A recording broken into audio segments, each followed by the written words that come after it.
DSH کے machine gun کی نال کا رخ تاحد نظر پھیلے نقرئی جھلکیوں والے سرمئی سمندر کی طرف تھا۔ میں نے مشین گن کو دھیرے دھیرے دائیں طرف گھما کر اس کا رخ ڈیم کی طرف پھیر دیا اور پھر شست والے چھلوں کے درمیان سے غور سے دیکھا، مگر کوشش کے باوجود مجھے دھندلی تاریکی میں کچھ نظر نہ آیا۔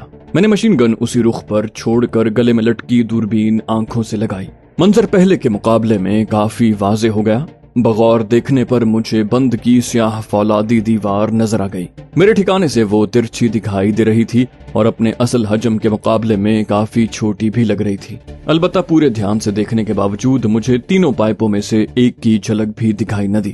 یہ نظارہ میرے لیے زیادہ غیر متوقع نہیں تھا، پھر بھی مجھے مایوسی ہوئی، مگر میں اپنے حوصلے پست نہیں ہونے دینا چاہتا تھا۔ میں نے خود کو سمجھایا، اس کا مطلب صرف یہ ہے کہ میں اس بہترین ٹھکانے سے ان پائپوں کا کچھ نہیں بگاڑ سکتا، مگر میں اس مشین گن کو کسی نہ کسی طرح ایسی جگہ لے جا سکتا ہوں جہاں سے ان کے پرخچے اڑانا میرے لیے قطعاً مشکل نہیں ہوگا۔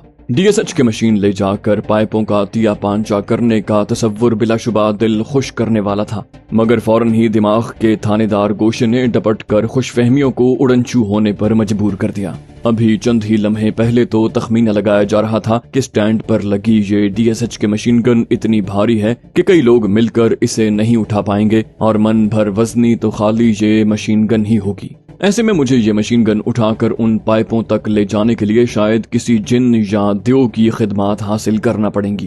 حقیقت پسندی کی یہ خوراک کافی کڑوی تھی، مگر ان پائپوں کی یقینی تباہی کا خیال اتنا دل خوش کن تھا کہ میرا دل مایوسی کو اپنے قریب بھی پھٹکنے کی اجازت دینے کے لیے تیار نہ تھا۔ ادھر میرا ذہن حسب معمول ناممکن کو ممکن بنانے کی ترکیبیں سوچنے میں جٹ گیا، جس کا اولین مرحلہ ایک بار پھر موجودہ صورتحال کا تجزیہ ہی تھا۔ یہ ٹھیک ہے کہ مشین گن کی تباہ کن گولیوں کے ذریعے ہی سب سے بہتر انداز میں میرا مقصد حاصل ہو سکتا ہے، مگر یہ بھی حقیقت ہے کہ یہ منو وزنی ہتھیار اٹھا کر اتنی دور لے جانا میرے اکیلے کے تو کیا 8-10 لوگوں کے بس کی بھی بات نہیں۔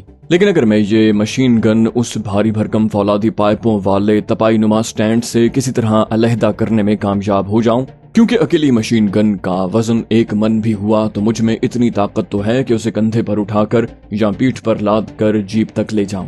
اس کے بعد تو جیپ کو ایٹمی پلانٹ اور سمندر کے درمیان حائل پشتہ نما دیوار کے پھاٹک تک ہی لے جانے کی دیر ہے، وہاں سے پائپوں کے پرخچے اڑانا تو بچوں کا کھیل ہوگا۔ اس خیال کے سرور ہی سے میں جھوم اٹھا۔ میں نے دماغ کی تنبیہ کو تسلیم کیا کہ یہ سب کرنا اتنا آسان نہیں ہوگا، مگر ساتھ ہی میں نے پختہ ارادہ کر لیا کہ اس خیال کو عملی جامہ پہنانے کے لیے سر دھڑ کی بازی لگا دوں گا۔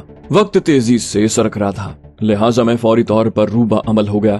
مجھے مشین گن کو سٹینڈ سے جوڑنے والے چھوٹے بڑے نٹ کھولنے کے لیے مختلف سائز کے پانے درکار ہیں۔ اگر پیچ کے ساتھ گھوم کر چھوٹا بڑا ہونے والا انگریزی رینچ مل جائے تو شاید ایک ہی اوزار سے کام بن جائے۔ میں نے نزدیک رکھی میز کے نیچے نظر ڈالی۔ اتنی بھاری بھرکم 2 مشین گنیں یہاں موجود ہیں، ان کی دیکھ بھال کے اوزار بھی لازماً یہیں کہیں ہوں گے۔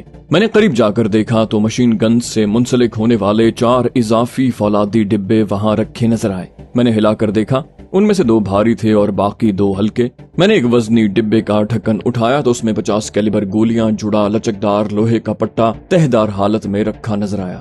وقت کی کمی کی وجہ سے میں نے دوسرا بھاری والا ڈبہ کھولنے کی زحمت نہ کی۔ ان 4 ڈبوں کے عقب میں رکھی ٹھوس لکڑی کی پیٹی پر بنا روسی فوج کی مخصوص علامت ستارے کا جانا پہچانا نشان دور ہی سے بتا رہا تھا کہ اس میں DSH کے مشین گنوں کی گولیوں کے علاوہ کچھ نہیں ہو سکتا۔ مجھے اس وقت گولیوں کے ذخیرے سے کوئی دلچسپی نہیں تھی، لہٰذا میں نے اسے نظر انداز کر کے ٹول بکس کی تلاش میں نظریں دوڑائیں۔ مجھے لگ بھگ فوراً ہی اپنی مطلوبہ چیز نظر آ گئی، ساتھ ہی مجھے خود پر ہنسی بھی آئی۔ میرا ذہن ٹول بکس تلاش کرنے پر اتنا مرکوز تھا کہ میں نے سامنے ہی دوسری مشین گن کے قریب رکھا موٹے کینوس کا بیگ نظر انداز کر دیا تھا۔ ٹھیک ہے، روسی فوج اپنے اوزار ایک مخصوص ساخت کے فولادی ٹول بکس میں رکھتی ہے، مگر ضروری تو نہیں کہ ہندوستانی فوج بھی روسی بکس ہی استعمال کرتی ہو۔ اسے تو اپنے انگریز آقاؤں سے ورثے میں اتنا فوجی ساز و سامان ملا تھا کہ ناگزیر جدید ہتھیاروں کے علاوہ یہ ملک جنگی ساز و سامان پر مال خرچ کرنے سے ہر ممکن کتراتا ہے۔ اس طرح کا کینوس بیگ میں اپنے وطن میں بھی دیکھ چکا ہوں۔ یہ الگ بات ہے کہ وہاں یہ عام سامان رکھنے کے لیے استعمال کیا جاتا ہے۔ میں نے آگے بڑھ کر اس کینوس بیگ کے چوڑے چرمی تسمے کھول کر ڈھکن اٹھایا۔ بیگ کے اندر نظر پڑتے ہی میرا دل خوشی سے ناچ اٹھا۔ کئی طرح کے پیچکسوں، تار کاٹنے والے پلاسوں اور زمبوروں کے ساتھ ساتھ وہاں کئی چھوٹے بڑے پانے اور مختلف سائز کے 2 ایسے رینچ بھی موجود تھے جن کا جبڑا پیچ گھمانے سے کھولا اور بند کیا جا سکتا تھا۔ مطلوبہ اوزار منتخب کر کے اٹھانے کی بجائے میں بھاری بھرکم بیگ ہی گھسیٹ کر اپنی منتخب کردہ DSH کے مشین گن کے پاس لے گیا۔ میں نے سٹینڈ کے اوپر موجود ٹھوس فولادی پلیٹ فارم کو مشین گن سے جوڑنے والے نٹوں کا بغور جائزہ لیا۔ ان میں سے ایک مشین گن کے شکم کے عین نیچے سامنے کے رخ پر تھا اور دوسرے اس سے قدرے بڑا پہلو میں تھا۔ پہلو والے نٹ نے جس بولٹ کو جکڑا ہوا تھا اس کی موٹائی 1 انچ سے کچھ ہی کم ہوگی۔ میں نے پہلے نیچے والے قدرے چھوٹے نٹ پر قسمت آزمائی کی۔ میں نے پیچ والا چھوٹا رینچ اٹھایا اور اس کے اوپری سرے سے نیچے موجود چوڑیاں گھما کر اس کا جبڑا اندازے سے مناسب حد تک کھولا اور پھر نٹ کو گرفت میں لینے کی کوشش کی۔ مجھے اندازہ ہوا کہ جبڑا کچھ زیادہ کھل گیا ہے۔ میں نے جلدی سے چوڑیاں گھمائی اور رینچ کے جبڑے کی نٹ پر گرفت مضبوط ہوتی چلی گئی۔ تبھی مجھے ایک خیال آیا۔ میں نے رینچ کو اسی حالت پر چھوڑ دیا، پھر پلک جھپکتے میں مشین گن کے چیمبر کا ڈھکن کھول کر اوپر اٹھایا اور گولیوں کا پٹا ہٹا دیا۔ اس کے بعد میں نے گولیوں کے پٹے والا فولادی ڈبہ مشین گن سے ہٹا کر ایک طرف رکھ دیا۔ اس کے بعد میں ایک بار پھر رینچ کی طرف متوجہ ہوا۔ میں نے چوڑیاں آخری حد تک کسنے کے بعد اللہ کا نام لے کر زور لگا کر رینچ کو الٹی طرف یعنی گھڑی کی سوئی کی مخالف سمت گھمانے کی کوشش کی۔ پہلی کوشش میں نٹ میں جنبش نہیں ہوئی۔ اس پر میں نے رینچ بائیں ہاتھ میں تھام کر دائیں ہاتھ کا گھونسا بنایا اور ترچھا کر کے رینچ کے دستے پر ضرب لگائی۔ آخر تیسرا گھونسا کام کر گیا۔ رینچ گھوما اور ساتھ ہی نٹ میں بھی گردش ہوئی۔ اس کے بعد اسے کھول کر بولٹ سے علیحدہ کرنے میں دیر نہ لگی، البتہ بڑے والا نٹ کھولنے میں زیادہ طاقت اور وقت لگا۔ میں نے دونوں نٹ ایک طرف ڈالے اور پھر رینچ کا سر پوری قوت سے چھوٹے والے بولٹ کے سرے پر مارا۔ پہلی ہی ضرب میں وہ پیچھے کی طرف کھسک گیا۔ میں نے ایک اور ضرب لگا کر اسے مزید دھکیلا اور اس کے بعد مشین گن کے عقبی حصے کے نیچے ہاتھ ڈال کر ٹٹولا۔ نٹ باہر نکلا اور اس کا سر میری گرفت میں آ گیا۔ میں نے سانس روک کر اسے زوردار جھٹکے سے پیچھے کی طرف کھینچا۔ اگلے ہی لمحے وہ میرے ہاتھ میں آ گیا۔ اس کامیابی سے میرا حوصلہ آسمان کو چھونے لگا۔ کچھ دیر کی زور آزمائی کے بعد بڑا نٹ بھی اپنی جگہ چھوڑ گیا۔ اس کے بعد مشین گن سٹینڈ پر آگے کی طرف جھکنے لگی۔ اس سے قبل کہ وہ چھت کے فرش پر گر پڑتی، میں نے رینچ ایک طرف پھینک کر اسے دونوں ہاتھوں سے سنبھال لیا۔ وہ مشین گن سٹینڈ پر سے اٹھا کر فرش پر ٹکانے کے دوران میں مجھے اس کے وزن کا بخوبی اندازہ ہو گیا۔ 1 من نہ صحیح، وہ کم از کم 33-34 سیر وزنی تو ضرور رہی ہوگی۔ البتہ 50 کیلیبر کی 50 گولیوں والے پٹے کے ساتھ فولادی ڈبہ بھی 5 سیر سے کم وزنی نہیں ہے، یعنی لوڈڈ مشین گن تو لگ بھگ 1 من وزنی کہلا سکتی ہے۔ میں نے ناپ تول کرنے والے دماغ کے عقلیت پسند گوشے کو سمجھانے کی کوشش کی۔ بہرحال اس مشین گن کی تباہ کاری کے مقابلے میں 1 من وزن بھی کچھ زیادہ نہیں ہے۔ مگر اس خرانٹ نے فوراً ہی سوال داغ دیا، ٹھیک ہے، تمہیں طاقت اور حوصلہ ہے کہ من بھر وزنی یہ مشین گن اٹھاؤ اور جیپ میں لاد کر وہاں لے جاؤ جہاں سے ان پائپوں کا کریا کرم کیا جا سکے، مگر سٹینڈ کے بغیر اتنی بھاری مشین گن سے نہ صرف فائرنگ کرنا بلکہ ہدف پر نشانہ لگانا یہ کسی تنہا شخص کے بس کی بات تو ہرگز نہیں۔ البتہ ایسی صورت میں گناہ بے لطف یعنی پائپوں کو نشانہ بنانے میں ناکام رہنے کے باوجود خود ضرور سیکیورٹی سٹاف کی گولیوں کا نشانہ بن جاؤ گے۔ ان عقلی اعتراضات کو مسترد کرنا آسان نہیں تھا۔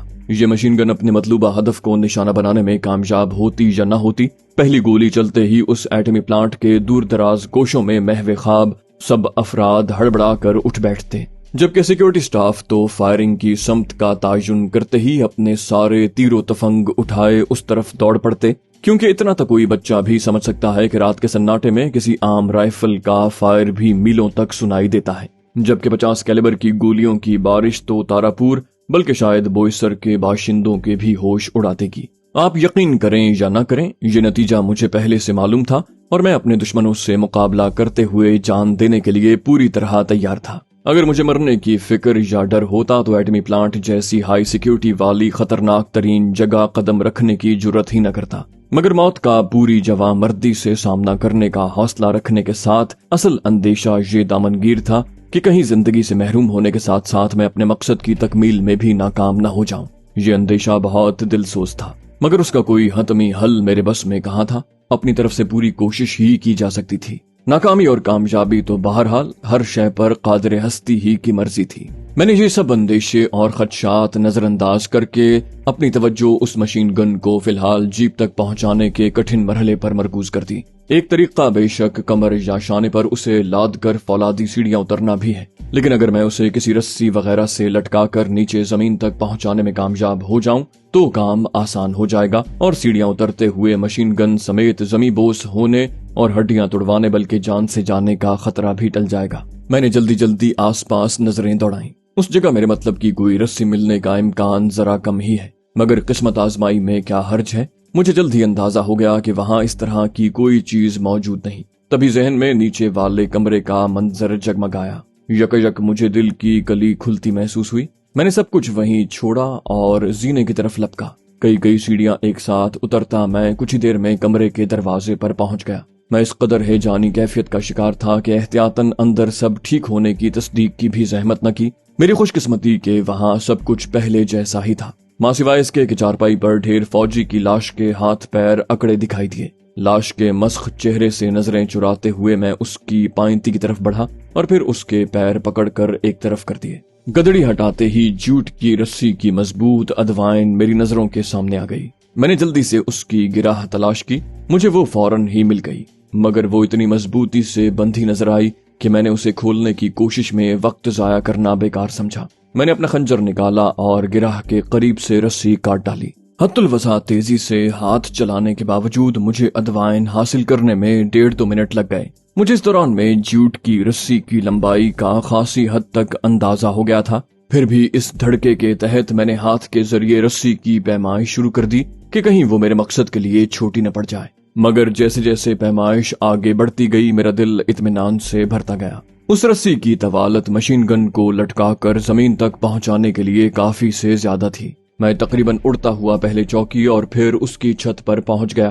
میں نے رسی کو مشین گن کی نال کے آخری سرے سے باندھ کر مضبوط گرہ لگائی اور کوئی 1 گز چھوڑ کر رسی کاٹ دی۔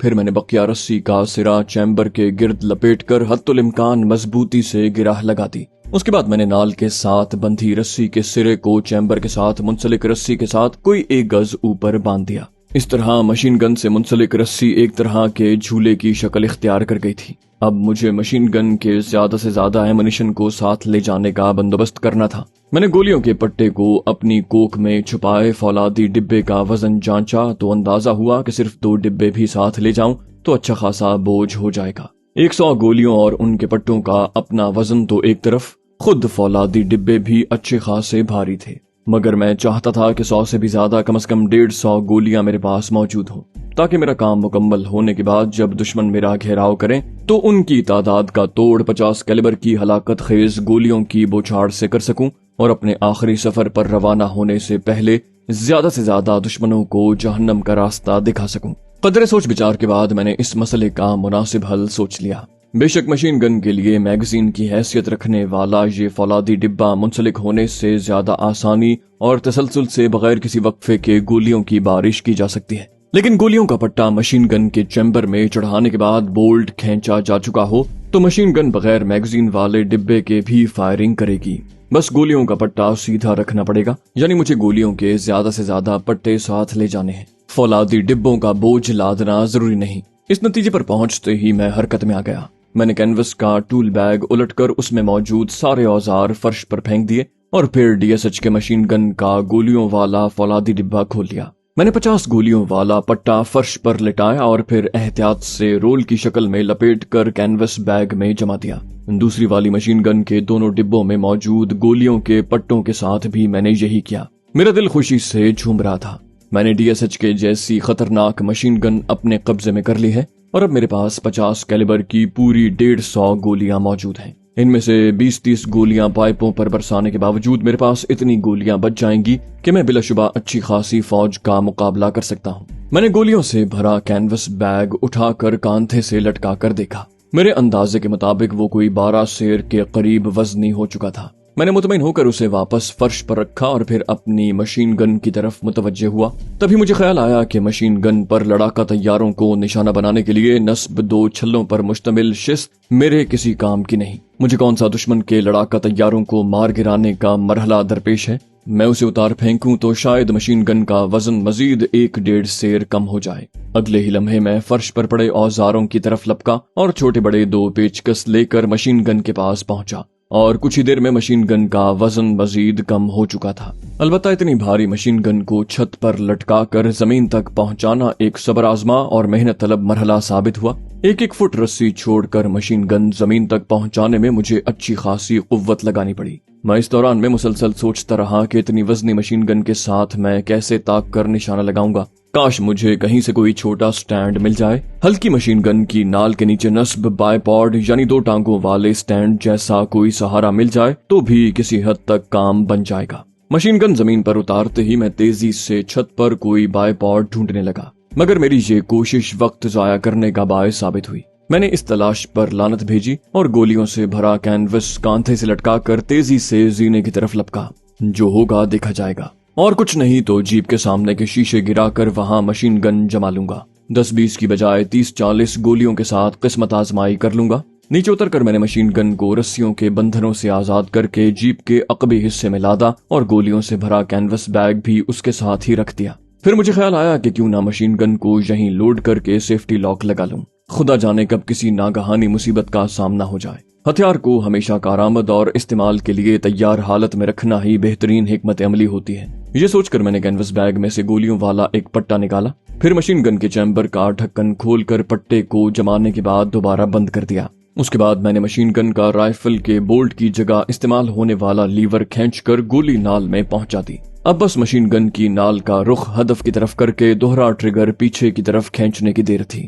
مجھے پتا تھا کہ جیپ چلتے ہوئے اگر اتفاقاً مشین گن کا ٹریگر دب گیا تو نہ صرف ایٹمی پلانٹ میں موجود سارے جاگتے لوگ چونک پڑیں گے اور شاید سب محو خواب جاگ اٹھیں گے، بلکہ میرا مشن ناکام ہونے کے ساتھ ساتھ 50 کیلیبر کی گولی زد میں آنے کی صورت میں میرے جسم کے چیتھڑے اڑ جائیں گے۔ میں اتنا بڑا خطرہ مول لینے کا متحمل نہیں ہو سکتا تھا، لہٰذا میں نے دائیں طرف موجود کل گھما کر مشین گن کو لاک کر دیا۔ میں نے مشین گن چھت سے زمین تک اتارنے میں مددگار ادوائن کی رسی بھی اس خیال سے جیپ میں ڈال لی تھی کہ وہ آئندہ بھی میرے کام آ سکتی تھی۔ اس کا پہلا فائدہ تو اسی وقت ہو گیا جب میں نے اسے گھیرے کی شکل میں جیپ کے عقبی حصے کے فرش پر پھیلایا اور DSH کے مشین گن اس پر ٹکا دی۔ میں نے ڈرائیونگ سیٹ پر بیٹھ کر اگنیشن میں چابی گھما کر جیپ سٹارٹ کی اور اپنی منزل کی طرف چل دیا۔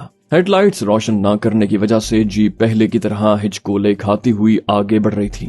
سڑک کے قریب پہنچتے پہنچتے ایٹمی ریئیکٹرز کی طرف سے آنے والی روشنی بڑھنے لگی، لہٰذا میں نے میدان صاف ہونے کی یقین دہانی حاصل کرنے کے لیے جیپ کی رفتار کم کی اور پھر اسے نیوٹرل گیئر میں ڈالتے ہوئے بریک پر پاؤں کا دباؤ بڑھا دیا۔ جیپ ٹھہرنے پر میں نے دوربین آنکھوں سے لگائی۔ میں کافی باریک بینی سے حد نظر تک جائزہ لیتا رہا، مگر مجھے دور دور تک کوئی ذی روح نظر نہ آیا۔ میں اس سے زیادہ تفصیل سے جائزہ نہیں لے سکتا تھا، لہٰذا خطرہ مول لینے کے سوا کوئی چارہ نہیں تھا۔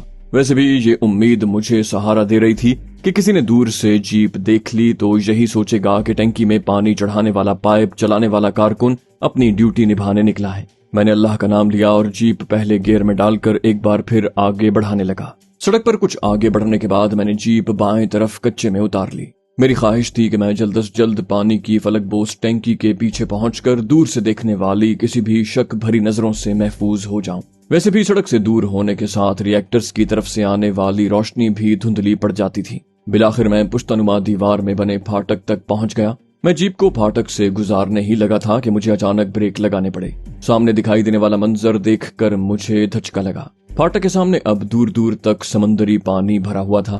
میں سمجھ سکتا تھا کہ میرے یہاں سے جانے کے بعد جوار بھاٹے کے زیر اثر سمندر کا پانی چڑھ گیا تھا۔ صبح ہوتے ہوتے شاید وہ واپس اپنی سابقہ جگہ لوٹ جاتا، مگر تب تک بہت دیر ہو جاتی۔ اب میں یہ بھی سمجھ سکتا تھا کہ فولادی چادر کے بند کے عقب میں اور پائپوں کے آس پاس دلدل کیسے بنی ہوئی تھی۔ اب تو وہ تینوں پائپ بھی شاید سمندری پانی میں ڈوب چکے ہوں گے۔ میں دیواری پشتے کے ساتھ بھی جیپ آگے نہیں بڑھا سکتا تھا، کیونکہ میں پہلے ہی جائزہ لے چکا تھا کہ وہاں حد نظر تک اونچی نیچی چٹانوں اور جھاڑیوں کا راج تھا۔